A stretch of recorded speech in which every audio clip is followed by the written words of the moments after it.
नमस्कार दोस्तों, आज हम आपको सुनाएंगे भोलेनाथ की कथा। आपको अगर हमारी कथा पसंद आती है तो आप हमारे चैनल ज्ञान गंगा को लाइक करें, सब्सक्राइब करें और शेयर करें। एक समय की बात है, एक बुढ़िया माई भोले बाबा की परम भक्त थी। हर समय वह भगवान भोलेनाथ का नाम जपती रहती और पूजा पाठ करती थी। लेकिन वह बुढ़िया माई बहुत कंजूस थी। वह कभी दान नहीं करती थी, यहाँ तक कि वह किसी को एक रोटी भी नहीं देती थी। पड़ोसी भी उसको समझाते कि बुढ़िया माई किसी को कुछ दान भी दे दिया करो, तो वह कहती कि मैं भोलेनाथ की इतनी बड़ी भक्त हूँ, हर समय भोलेनाथ का नाम जपती रहती हूँ और उनका ध्यान करती हूँ। मुझे दान पुण्य करने की क्या आवश्यकता है, मुझे तो वैसे ही शिवलोक जाना है। लेकिन बुढ़िया माई यह नहीं जानती थी कि अन्न का दान सब दानों से बड़ा दान है। एक दिन शंकर भगवान सोचने लगे, इस बुढ़िया माई को सब समझा समझा कर थक चुके हैं, लेकिन यह नहीं मानती है। यह मेरी भक्त है, अगर मैंने इस पर कृपा नहीं करी तो मेरे भक्तों का मुझ पर विश्वास नहीं रहेगा। ऐसा सोचकर भगवान शंकर ने एक गरीब ब्राह्मण का भेष बनाया और पहुंच गए बुढ़िया माई के घर भिक्षा मांगने। जब उन्होंने दरवाजे पर भिक्षा के लिए आवाज लगाई तो बुढ़िया घर से बाहर आई और बोली कि बाबा क्या बात है। तो बाबा कहने लगे, माई मुझे भिक्षा दे दो। तो बुढ़िया माई कहने लगी, अभी तो मेरे घर का सारा काम पड़ा हुआ है, बाद में आना। ऐसा कहकर वो अंदर चली गई। ब्राह्मण के रूप में भोले बाबा वहां से चले गए। थोड़ी देर बाद भोलेनाथ फिर उसके द्वार पर आते हैं और भिक्षा की याचना करते हैं। बुढ़िया माई कहती है कि अभी मैं काम कर रही हूँ, फिर आना।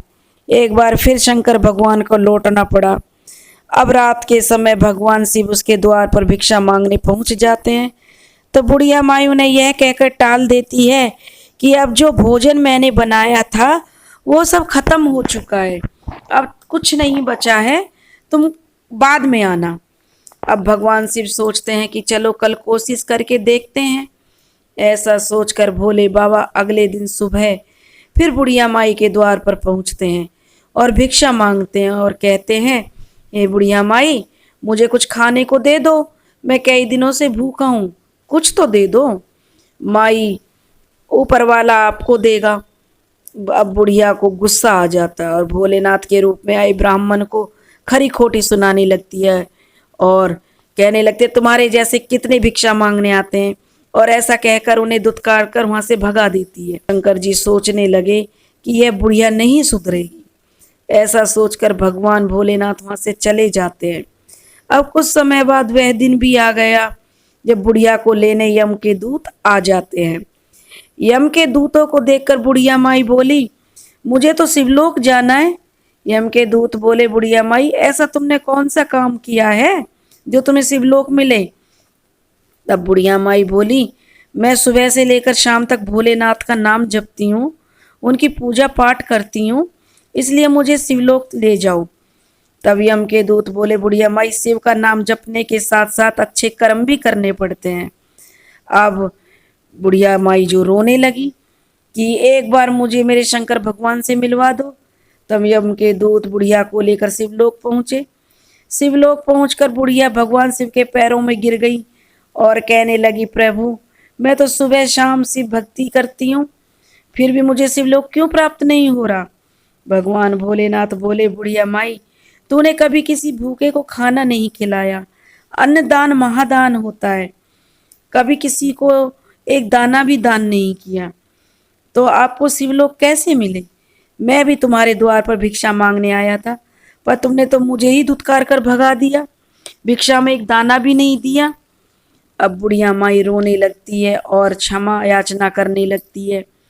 तब भगवान शिव उसको एक मौका और देते हैं और कहते हैं कि तूने मेरी बहुत भक्ति की है, इसी कारण तुझे एक मौका और देता हूँ, तू धरती पर जा और दान पुण्य कर, और जितना कर सकती है कर ले, क्योंकि तेरे पास एक हफ्ते का समय है। फिर बुढ़िया की आत्मा अपने पुराने शरीर में लौट आती है।